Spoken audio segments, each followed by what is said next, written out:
আমি দেখেছি ছেলেদের মধ্যে প্রচন্ড স্বপ্ন আছে, তাদের তাদের অত্যন্ত আকাঙ্ক্ষা আছে এবং কর্মক্ষমতা আছে। দেশপ্রেমে উদ্বুদ্ধ হয়ে সব ছেলেরাই মেয়েরাই আজকে তারা কাজ করছে, তারা আন্দোলন করছে, প্রাণ দিচ্ছে পর্যন্ত।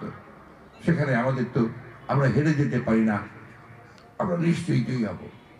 আজান হয়েছে, আমি আমার বক্তব্য শেষ করছি। আমি আবারও আন্তরিকভাবে ধন্যবাদ জানাতে চাই আয়োজকদেরকে যে আমাকে এখানে আমন্ত্রণ জানিয়ে তাদেরকে বিরল সুযোগ করে দিয়েছে আপনাদের সামনে উপস্থিত হবার। আমার বহুদিনের যে একটা আকাঙ্ক্ষা এই কলেজে একবার আসার, সেটা পূরণ করবার জন্য আপনাদেরকে আবারও আন্তরিকভাবে ধন্যবাদ, কৃতজ্ঞতা, এবং আমাদের সামনে উপবিষ্ট অতিথিবৃন্দকে ধন্যবাদ।